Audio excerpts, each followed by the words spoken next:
Booker powering the Suns, targeting Luka Doncic. The best backcourt in the league, CP3 and Book. The best team in basketball, the Phoenix Suns, just doing what they do. In particular, in the fourth quarter. They've been historically great in the clutch.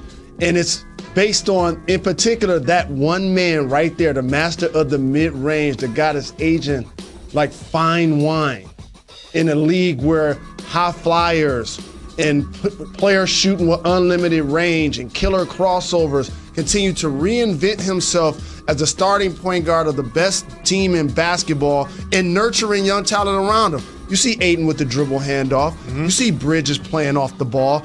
You see Jordan Johnson making plays and Payne. And so now what you get is Devin Booker can ease into his game and not rush nothing. You see him late? Yeah. You see him knocking down those threes, those kill shots? Of course. That was like a sniper. He didn't rush all game. Like, y'all go ahead, y'all do y'all thing. Bang! Jalen. Bang! Bang! Shot them boys down. The biggest stories from this game is what they did in the second half with Luka Doncic. Ooh. They decided, you know what, Luka's killing us. He had 45 last game. Do you know what we're going to do? We're going to put him in all the action. They put him in every pick and roll, and they picked on him, and they made him look bad. And by the way, like, the one thing I love about basketball is there's no hiding. See, like in football, if I'm an offensive lineman, I play that side. Defense the same way. In basketball, you have to play both sides. So you can't just be dominant offensively, Luka, and we not take advantage of you defensively. And the thing that they did really, it's a term for that. It's called seek and destroy. That's the term for that. We're gonna find you wherever you at. Who's Ain't no hiding.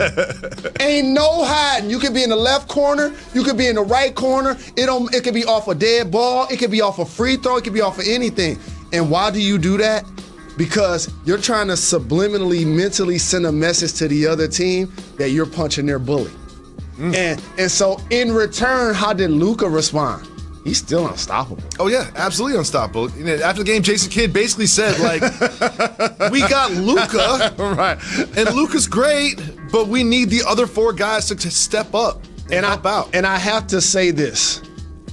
The Dallas Mavs really miss Tim Hardaway Jr. Yeah, that's not talked about enough. Like Tim Hardaway Jr.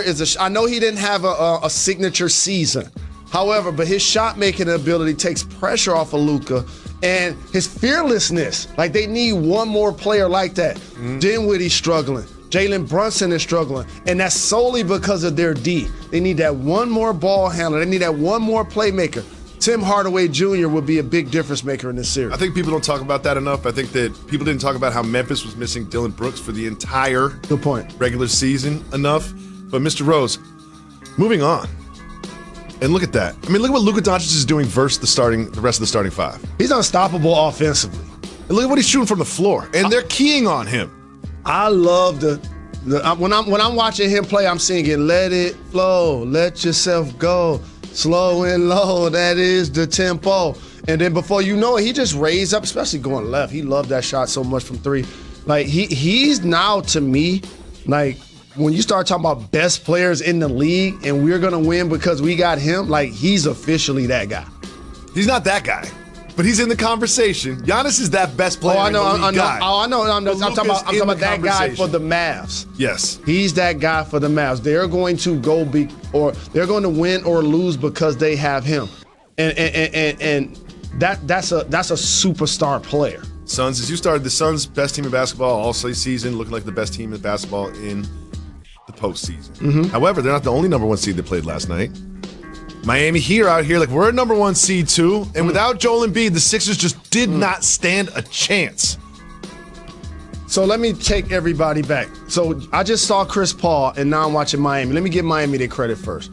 Jimmy Butler's been terrific scoring the ball and attacking the basket and cutting and moving. Bam has been good defending, rebounding, playmaking. The shot making of Tyler Hero in particular, off the dribble, off the catch. He's become a game-changing type player. And then when you look deeper into their roster, the player development, they're always going to have guys coming to the game like Vincent or Strus or whoever that make plays that probably were undrafted. Duncan Robinson didn't even play. That's how deep they are. You know why? Victor Oladipo. I love Oladipo giving them back. good minutes. I love Oladipo coming back and contributing for That's them found so money. much. A former All-NBA, All-Star caliber player, now playing as a rotation player with the Miami Heat. But there are 2 teams on the court. Did I celebrate the Heat enough?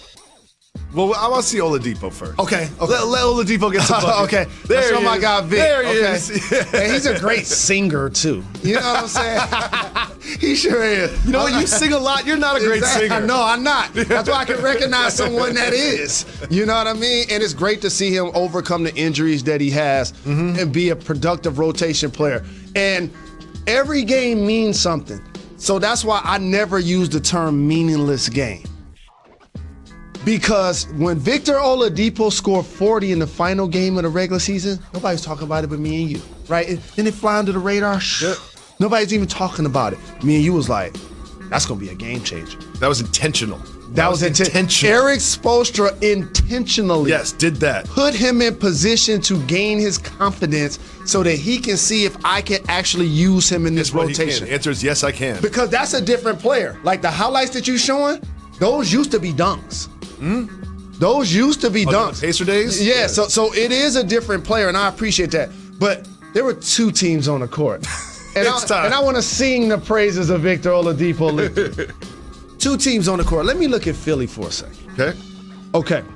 James Harden used to be a marquee franchise player, like I said about Luka. When we were talking about best players in the league, James Harden was maybe not number 1, but at least number 2 or 3. When you trade for Harden, Meek Mill, ownership, feels like we got our guy to go with Joel Embiid for the next decade. There were people comparing this tandem to Shaq and Kobe. Don't do it.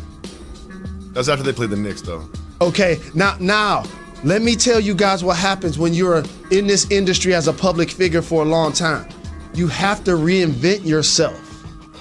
I actually wore a bald head, had bad teeth, wore black shoes, wore black socks, but I try to continue to reinvent myself because I've been a public figure for 30 years. Look at how many names Jay-Z has had. Jay-Z, Hove, S. Carter, Puff, Diddy, Love, Fat Joe, Jealous Ones, Henry, Jopra. You have to reinvent yourself. James Harden in Houston was the beard. Who is he now?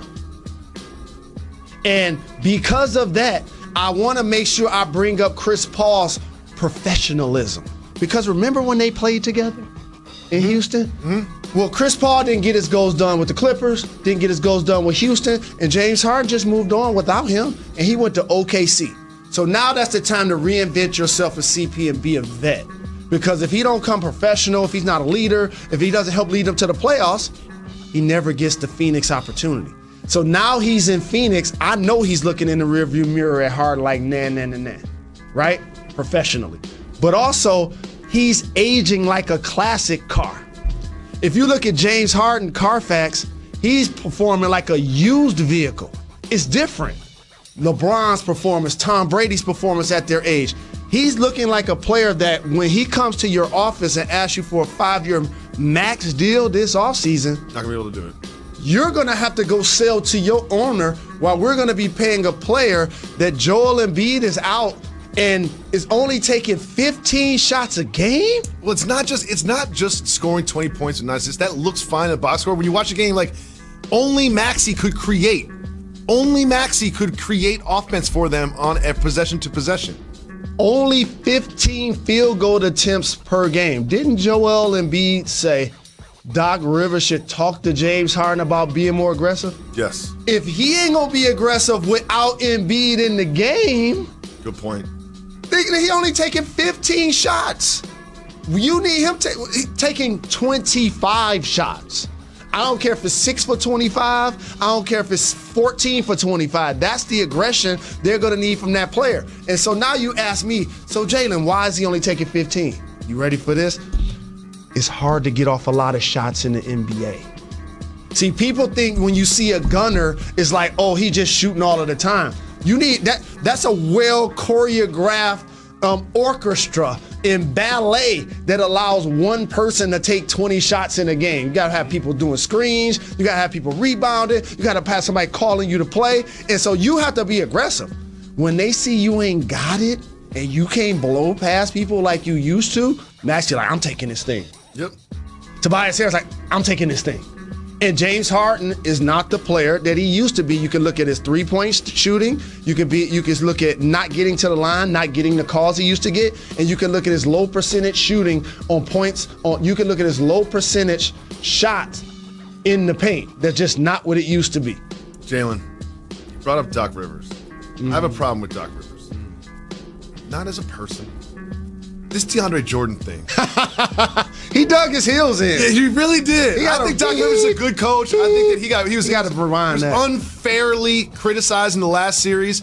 But this DeAndre Jordan thing, what's going on? Paul Reed's there. George Niang is there. I gotta tell you a secret. Greg Popovich is the OG, the legend. So I'm gonna make sure I pay homage to him when I talk about best coaches in the game.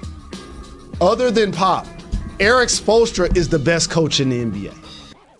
And the one thing I saw that you saw is you're going to put DeAndre Jordan out there, Bam now initiates offense. Changing everything. Bam, all at the top of the floor, going between his legs. You have to be surprised. I'm just shocked by this. I mean, hopefully Joel Embiid gets healthy. That's the only way they're going to get back in this series. But Miami Heat look great. But there's something that happened during this basketball contest, Mr. Rose, that we need to put a spotlight on. Okay. One of our favorite people in the entire world got an NBA rebound.